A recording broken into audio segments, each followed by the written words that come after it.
So first of all हम बात करते हैं नीडेड ऑफ स्कैटरिंग, यानी कि हमें स्कैटरिंग की रिक्वायरमेंट क्यों है। सो topic is needed off scattering. ठीक है, यानी कि स्कैटरिंग रिक्वायर्ड क्यों है, हमें क्यों स्कैटरिंग की रिक्वायरमेंट है। ठीक है, इसके कुछ पॉइंट्स हैं, मैं आपको लिखवा रहा हूँ, आप साथ के साथ इसे लिखते रहिए। तो जो पहला पॉइंट है वो है to show inside any matter, यानी कि किसी मैटर के अंदर की तरफ देखने के लिए कि वो कौन से इंग्रेडिएंट से मिलकर बना है, उसके क्या उसके कंस्टिट्यूएंट्स हैं, कौन से एटम्स उसमें अवेलेबल है। तो इन सबकी इंफॉर्मेशन के लिए हमें क्या चाहिए, स्कैटरिंग की रिक्वायरमेंट है। तो इसमें लिख लीजिए आप टू नो और डिटेक्ट एनी मैटर, किसी भी मैटर को डिटेक्ट करने के लिए या उसके बारे में जानने के लिए हमें क्या चाहिए, स्कैटरिंग की रिक्वायरमेंट है। स्कैटरिंग को आप यूज कर सकते हो, ठीक है, डिटेक्ट करने के लिए। दूसरा आप इसमें लिख सकते हो कि आप एटॉमिक स्ट्रक्चर किसी भी एटम की, उसको आप जो है यहाँ से डिफाइन कर सकते हो, एटॉमिक स्ट्रक्चर। इसके अलावा जैसे कोई भी न्यूक्लियस अगर आपके पास में है तो न्यूक्लियर की साइज आप जो है वहां से फाइंड कर सकते हो कि जैसे एक रेंज में ही जो आपके पास में स्कैटरिंग होगी तो उस रेंज से जो आप कैलकुलेट कर सकते हो कि न्यूक्लियर की साइज क्या होगी। ठीक है, साइज कैलकुलेट कर सकते हो, स्ट्रक्चर कर सकते हैं जो आप कैलकुलेट कर सकते हो कि स्ट्रक्चर क्या रही होगी उसकी, स्ट्रक्चर। ठीक है, एंड आपके पास में इसके बारे में आप साइज ऑफ पार्टिकल्स जो आप कर सकते हो। ठीक है, साइज ऑफ अदर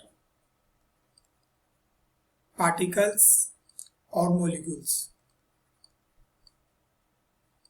कोई भी पार्टिकल हो या मोलिक्यूल हो, उनकी अगर साइज को डिटेक्ट करना हो, उनकी स्ट्रक्चर को डिटेक्ट करना हो, तो उसके लिए जो है स्कैटरिंग यूजफुल है, इसलिए स्कैटरिंग को हम यूज करते हैं।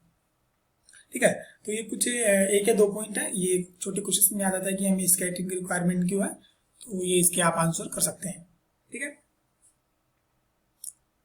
चलिए एक देखिए आपके पास में जो डिफरेंशियल स्कैटरिंग क्रॉस सेक्शन उसकी जो डेफिनेशन है वो आप एक दूसरी लैंग्वेज में लिख सकते हैं, यहाँ पर अदर वर्ड्स में अगर आप ऐसे कर सकते हैं तो ये हो गया आपके पास में। नोट करके आप लोग लिख लीजिए से नोट स्कैटर्ड पार्टिकल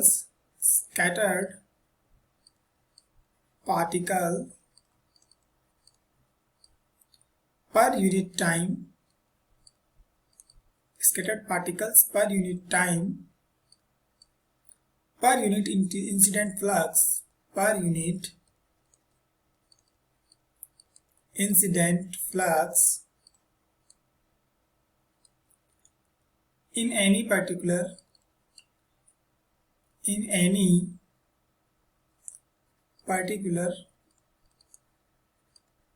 direction। और डायरेक्शन क्या है, डायरेक्शन आपके पास में 3D एंगल है जिसको आप सॉलिड एंगल बोल रहे हो, तो उसके लिए आप यहां पर लिखोगे d omega is known as differential scattering cross section.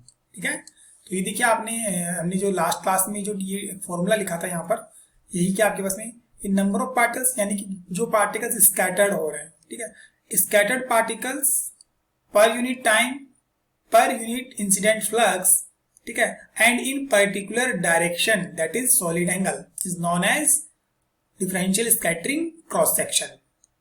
ठीक है, क्लियर है, साथ के साथ लिखते रहिए इसे।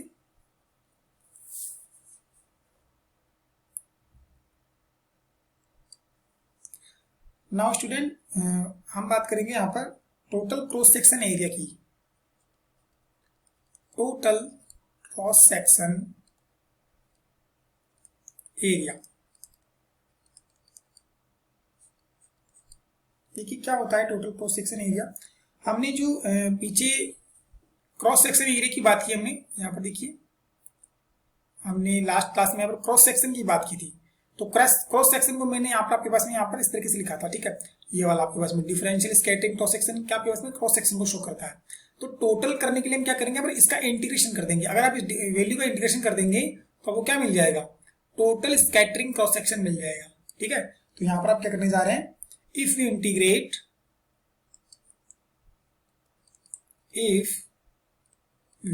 integrate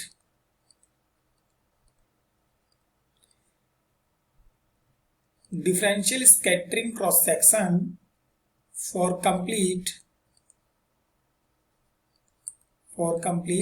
3D यानी कि 3 dimensional space, then it is known as total cross section. So that is known as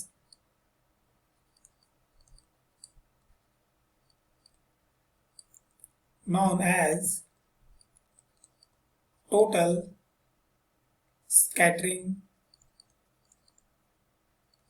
cross section. ठीक है, यानी कि जो हमने डिफरेंशियल स्कैटरिंग क्रॉस सेक्शन जो हमने फाइंड किया था, अगर हम उसका इंटीग्रेशन कर लेते हैं 3D स्पेस के लिए, ठीक है, 3D स्पेस का मीनिंग हो गया 1 डायमेंशन, 2 डायमेंशन, 3 डायमेंशन, तो 3 डायमेंशन है, ठीक है, 3 डायमेंशन में हम यहाँ पर क्या करेंगे, इंटीग्रेट करेंगे इसे।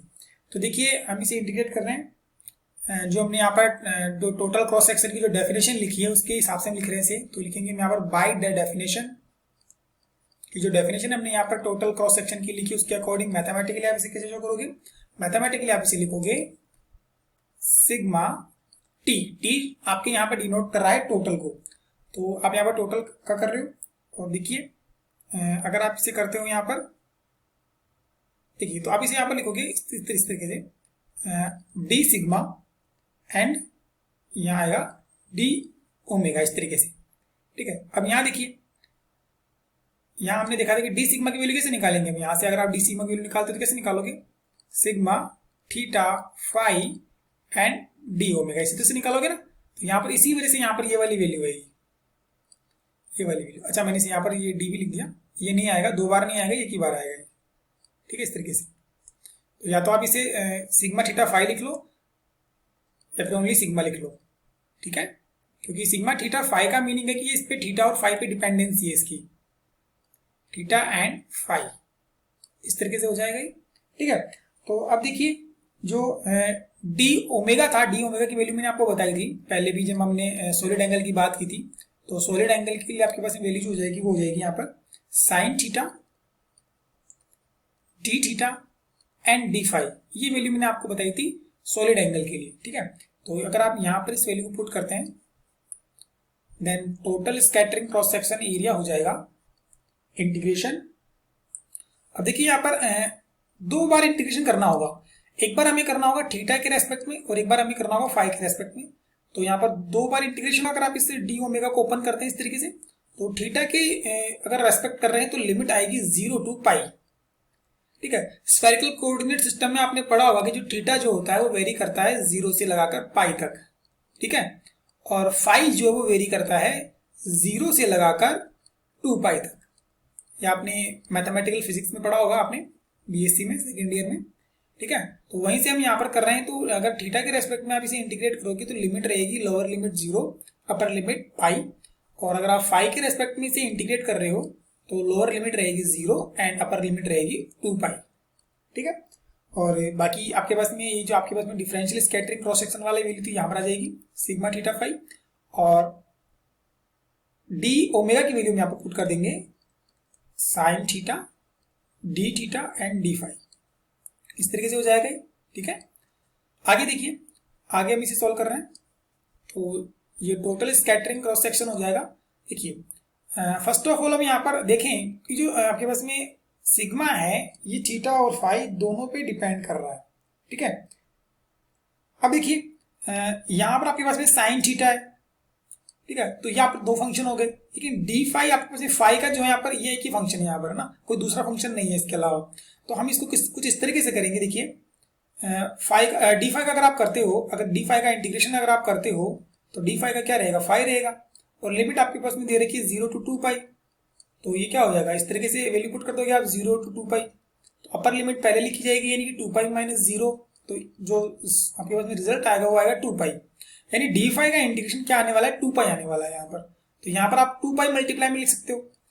सिमिलरली देखिए अगर आप यहाँ पर अगर इंटीग्रेशन करते हैं साइन थीटा का, मैं इसे यहाँ कर देता हूँ, अगर आप इंटीग्रेशन करते हैं साइन थीटा का, ठीक है, साइन थीटा का अगर आप इंटीग्रेशन करते हैं थीटा के रेस्पेक्ट में तो वैल्यू आपको मिलेगी minus of cos theta and यहाँ पर आप लिमिट अगर पुट करते हो 0 to पाई जो लिमिट है वो अगर आप पुट करते हो तो देखिए माइनस साइन को तो आप बाहर निकाल सकते हो, पाई आपके पास में जो अपर लिमिट हो जाएगी और 0 क्या हो जाएगा, लोअर लिमिट हो जाएगी इस तरीके से। तो कोस पाई आपके पास में होता है -1 होता है, ठीक है। तो यहाँ पर हो जाएगा ये -1 एंड -1 और यहाँ पर माइनस आगे की तरफ, तो ये टोटल कितना हो जाएगा, +2 हो जाएगा आपके पास में इस तरीके से, ठीक है। तो ये जो दोनों चीज समझ में आई ना आपकी, ये कैसे हुआ ये, आगे देखिए। तो ये यहाँ पर हो जाएगा 4 पाई हो जाएगा ये, ठीक है। यहाँ पर 2 से मल्टीप्लाई हो जाएगा ये,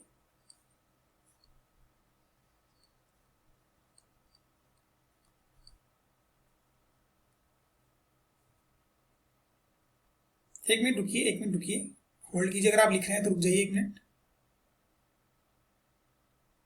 देखिए ये ऐसे नहीं होगा क्योंकि यहाँ पर थीटा और फाई जो है वो ये सिग्मा का भी फंक्शन है, तो इसको हम एक बार थोड़ा सा वापस से बैक कर लेते हैं, ये नहीं होगा। 1 मिनट रुक जाइए।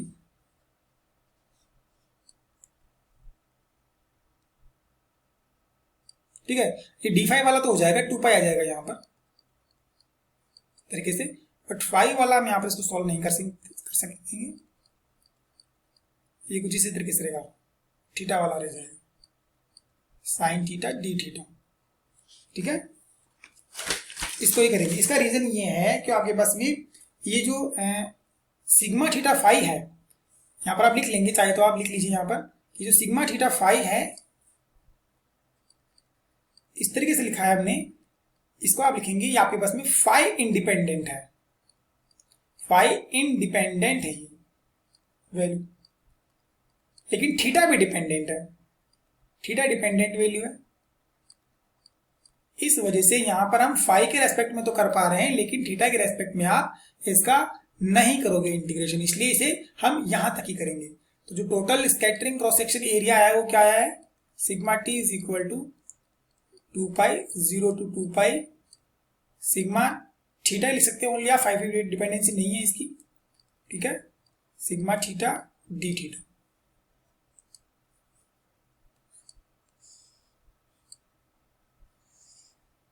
लिख लीजिए इसे यहां तक साथ के साथ।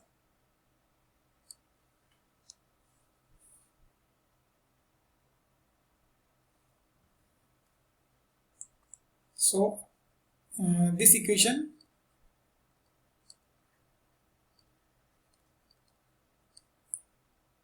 is known as total scattering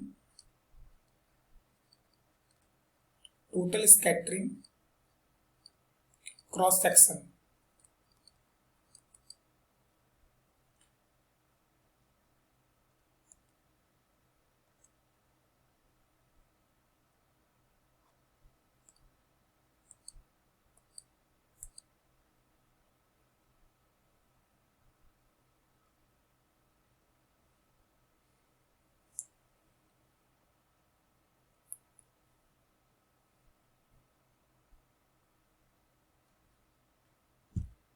एक बार यहां तक कर लेंगे, उसके बाद में मुझे इन्फॉर्म करेंगे आप।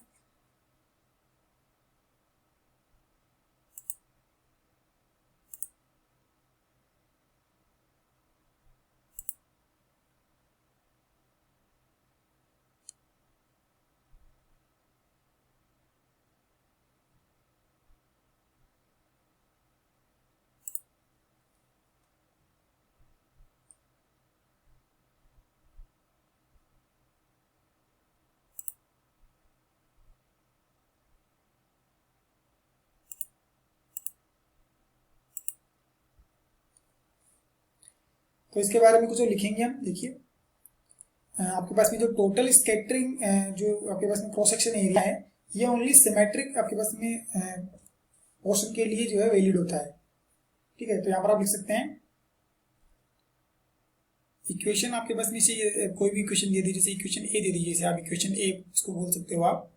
सो आपके पास में यहाँ पर लिखा जाएगा रिप्रेजेंट इक्वेशन 2, सॉरी ए है, A represent equation A represent total scattering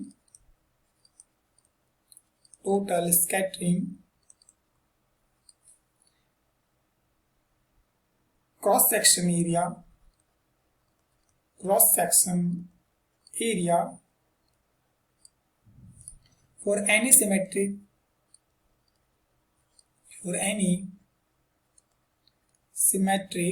potential, only जो सिमेट्रिक पोटेंशियल है उनके लिए ही ये वाला जो फॉर्मूला हमने डिराइव किया है टोटल स्कैटरिंग क्रॉस सेक्शन का, ये वैलिड है। नॉन सिमेट्रिक के लिए ये वाला फॉर्मूला वैलिड नहीं है। अब देखिए हमें जो स्कैटरिंग क्रॉस सेक्शन एरिया है किसके बारे में बताता है, ये हमें बताता है स्कैटर्ड पार्टिकल्स के बारे में। तो यहां पर आप लाइन लिख सकते हैं, total scattering cross section area, total scattering cross section area tells us about number of or total number of scattered particle,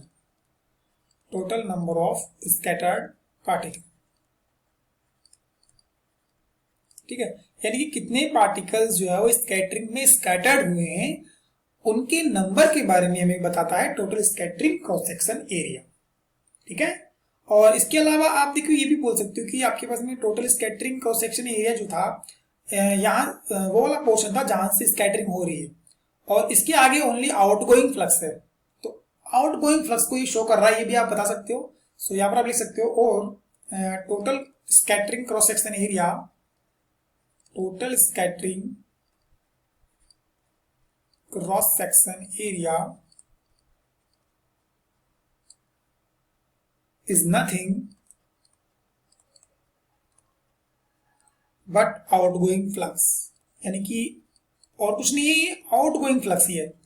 जो हमने इनकमिंग फ्लक्स की बात की थी तो ये आउटगोइंग फ्लक्स एक तरीके से, क्योंकि ये क्या है, scattered particles per unit time, per unit solid angle और पर यूनिट अभी बस में इंसिडेंट फ्लक्स। तो ये क्या है एक्चुअल में, ये आउटपुट अपॉन इनपुट है। तो ये आपके पास में क्या हो गया, आउटगोइंग फ्लक्स हो गया, ठीक है।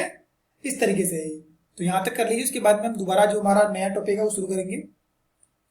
ये हमने अब तक जो है कुछ स्कैटरिंग का इंट्रोडक्शन हमने लिया है, उसमें जो एक जो इंपॉर्टेंट टर्म जो है हमारे पास में स्कैटरिंग क्रॉस सेक्शन एरिया उसको लिया है, ठीक है।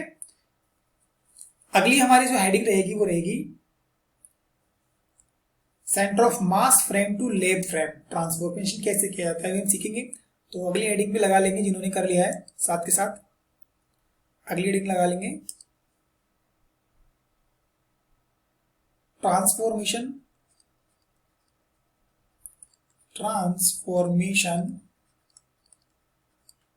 From centre of mass, CM का मतलब है centre of mass frame to lab frame, यानी कि सेंटर ऑफ मास फ्रेम से लैब फ्रेम में ट्रांसफॉर्मेशन कैसे होता है, ठीक है। ये हम सीखने जा रहे हैं यहां पर।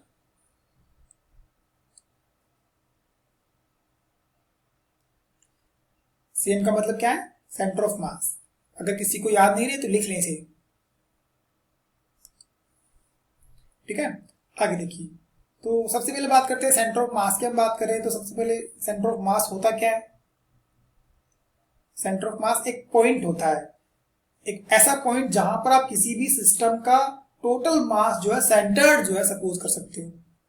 ऐसा ही होता है, जैसे कि मान लीजिए अगर मैं यहाँ पर इस तरीके से एक सिस्टम अगर मैं ड्रॉ कर लूँ, यहाँ पर सिस्टम अगर मैं ड्रॉ कर लूँ इस तरीके से, ठीक है। हमने जैसे कि मास m1 है, मास m2 है, मास m3 है, इस तरीके से है m4, इस तरीके से पार्टिकल्स जो है वो डिस्ट्रीब्यूटेड है और उनका मास भी डिस्ट्रीब्यूटेड है। लेकिन इन सभी के लिए आप एक कोई पोर्शन या एक कोई पॉइंट ऐसा ले लेंगे इनके बीच में कहीं भी जहां पर इन सभी का मास जो है आप एक सेंटर्ड जो है सपोज कर सकते हो। तो वो पॉइंट क्या कहलाएगा, सेंटर ऑफ मास कहलाएगा। जैसे मैंने यहाँ पर रेड जो आपके पास इंक है उसमें मैंने यहाँ पर ड्रॉ किया है सेंटर ऑफ मास। ये जो सिस्टम है, इस सिस्टम का जो मास है उसका सेंट्रलाइजेशन यहाँ पर हो रहा है, यानी सेंटर्ड है यहाँ पर, वो यहाँ पर लोकेट है कंप्लीट मास। उसका सेंटर है। तो डेफिनेशन भी आप इसकी कुछ इसी तरीके से लिख सकते हो, सेंटर ऑफ मास पॉइंट, एक पॉइंट ही होता है centre of mass, is a point at which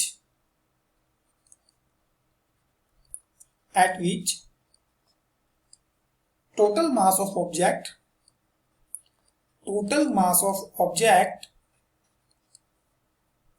will be taken as centered,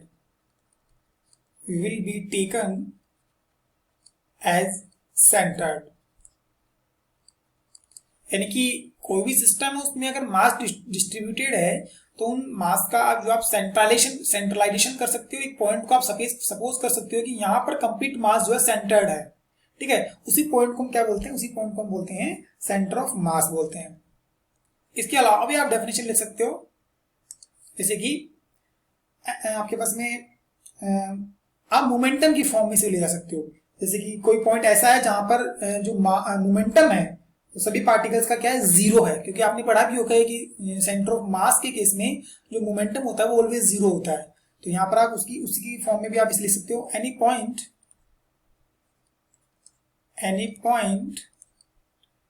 at which mass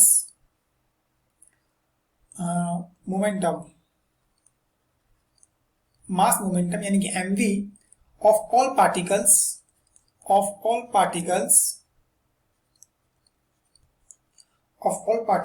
is zero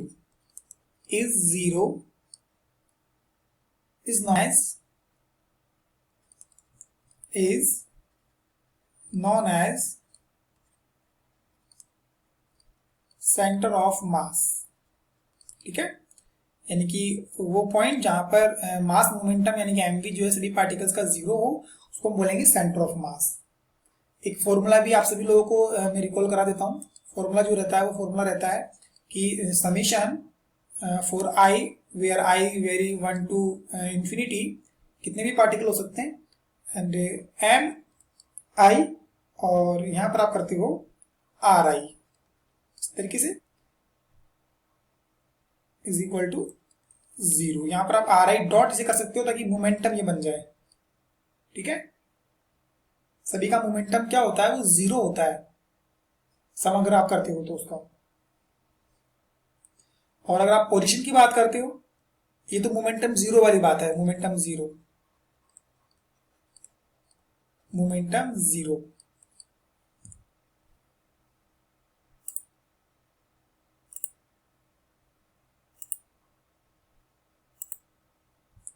ठीक है। अब बात करते हैं यहां पर पोजीशन की। सो position of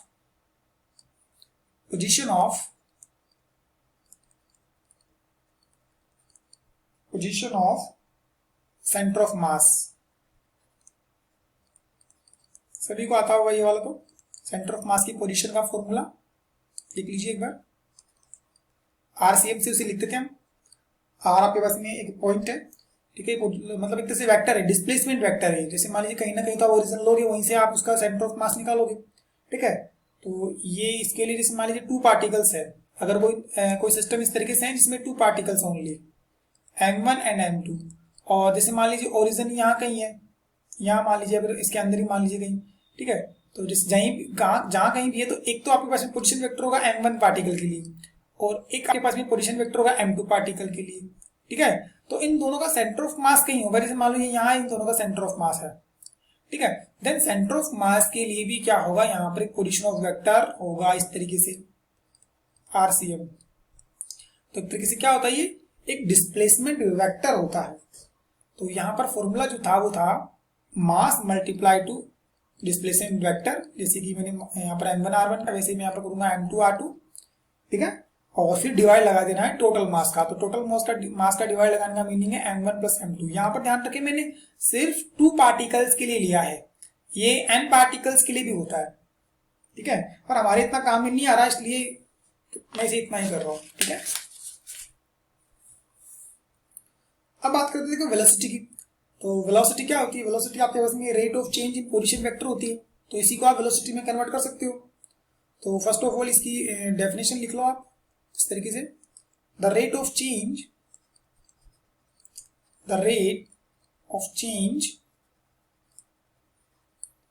in position vector, the rate of change in position vector with respect to time के रेस्पेक्ट में अगर आप पोजीशन वेक्टर का अगर रेट ऑफ चेंज फाइंड करते हैं उसको क्या बोलेंगे, इज नॉन एज वेलोसिटी की डेफिनेशन है ये। तो यहां से आप वेलोसिटी निकाल दोगे VCM, ठीक है, ये हो जाएगा VCM हो जाएगा ये, यानी कि सेंटर ऑफ मास की वेलोसिटी निकाल रहे हो। देखिए यहाँ पर जो डिवाइड में m1 प्लस m2 है, ये तो आपके पास में क्या है कि स्केलर क्वांटिटी है, तो ये तो जो है यहाँ पर टाइम के रेस्पेक्ट में चेंज होगी नहीं, तो ये तो सेम रह जाएगी। और अगर आप m1 की बात करते हो तो m1 भी कांस्टेंट रहेगा, क्योंकि टाइम के रेस्पेक्ट में m1 भी चेंज नहीं होगा। तो ये क्या हो जाएगा, इसे लिखा जाएगा dr1/dt, और ये लिखा जाएगा m2 भी बाहर आ जाएगा, कांस्टेंट है, dr2/dt, ठीक है। तो यहाँ पर dr1/dt जो है, इसको मैं जो है यहाँ पर v1 अगर मैं लिख दूं, यहाँ पर इसको मैं अगर v1 यहाँ पर अगर मैं ले लूं, और dr2/dt को अगर मैं यहाँ पर v2 ले लूं, तो ये कुछ इस तरीके से लिखा जाएगा m1 v1 vector plus m2 v2 vector upon m1 plus m2। तो फाइनली हमें जो वेलोसिटी मिली है सेंटर ऑफ मास की, वो क्या मिली है, centre of mass and its velocity is equal to m1 v1 vector m2 v2 vector upon m1 plus m2, ठीक है। ये क्या हो गया, सेंटर ऑफ मास की वेलोसिटी है। थोड़ा सा चीजों का ध्यान रखें, जैसे कि m1 जो है वो आपके पास में मास ऑफ पार्टिकल 1 है, मास ऑफ पार्टिकल 1, जो पार्टिकल आपके पास में पहला है उसका मास है। m2 क्या है, मास ऑफ पार्टिकल 2 है ये, ठीक है। और v1 क्या है, वेलोसिटी ऑफ पार्टिकल 1, जो पहला वाला पार्टिकल उसकी वेलोसिटी है। और v2 क्या है, v2 है वेलोसिटी ऑफ पार्टिकल 2, ठीक है।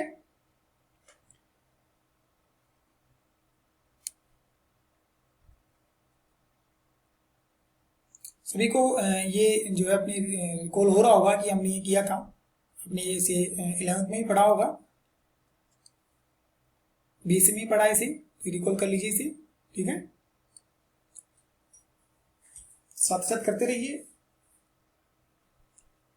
अगले हम बात करते हैं सेंटर ऑफ मास फ्रेम की, बात करते हैं कि सेंटर ऑफ मास फ्रेम क्या होता है। देखिए centre of mass frame, centre of mass frame,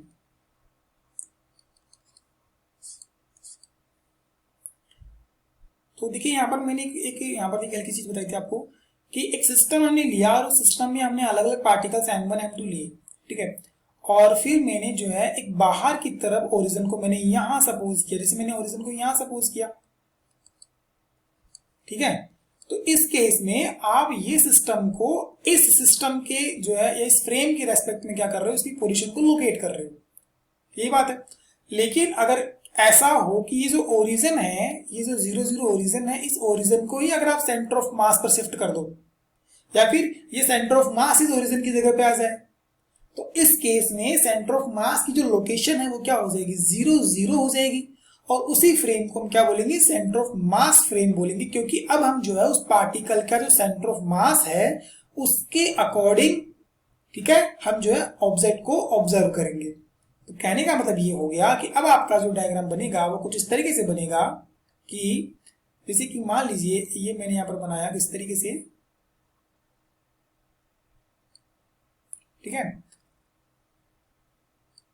तो जैसे कि ये ऑब्जेक्ट मैंने यहाँ पर सिस्टम इस तरीके से ले लिया, और सिस्टम मैंने यहाँ पर ले लेने के बाद में इसका जो सेंटर ऑफ मास है उसी को मैंने क्या कर लिया, ओरिजिन सपोज कर लिया। तो ये वाला जो आपके पास में पॉइंट है, ये पॉइंट ही क्या है, ये पॉइंट ही सेंटर ऑफ मास है, ठीक है। और ये पॉइंट ही क्या है, ओरिजिन है। अगर सेंटर ऑफ मास और ओरिजिन दोनों पॉइंट अगर कोलैप्स हो जाएं या ओवरलैप हो जाएं, तो उस कंडीशन में जो फ्रेम हमको मिलेगा उस फ्रेम को हम क्या बोलेंगे, सेंटर ऑफ मास फ्रेम बोलेंगे, ठीक है। इस बात का ध्यान रखें। तो इसको आप जो है डेफिनेशन की फॉर्मेट में लिख सकते हैं। A frame whose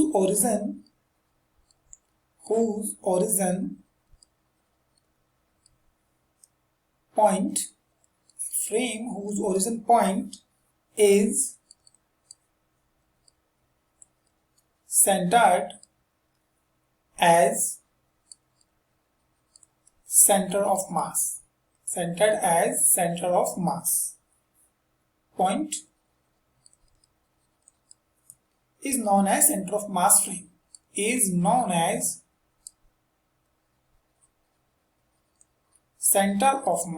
frame. ठीक है, यानी कि अगर कोई फ्रेम ऐसा है, अगर सिस्टम को आप उसमें ओवरलैप करवा रहे हो तो सेंटर ऑफ मास जो है सिस्टम का, अगर वो ओरिजिन पर ओवरलैप कर जाता है, दोनों पॉइंट अगर एक ही हो जाते हैं, देन उस कंडीशन में हम कहेंगे कि जो आपके पास में फ्रेम है वो क्या है, सेंटर ऑफ मास फ्रेम है। ठीक है, अब देखो अगर आपके पास में हम जानते हैं कि जो आपके पास में वेलोसिटी ऑफ सेंटर ऑफ मास है वो क्या रहेगी, ऑलवेज जीरो रहेगी। ठीक है, तो यहाँ पर आपके पास में हम ये कह सकते हैं जो पॉइंट रहेगा वो रहेगा the velocity of center of mass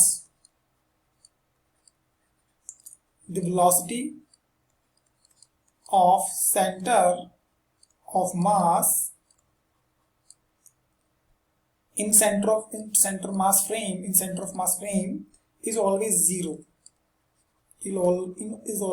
ये पढ़ा होगा आपने पहले भी कि सेंटर ऑफ मास की जो वेलोसिटी होती है वो जीरो होती है।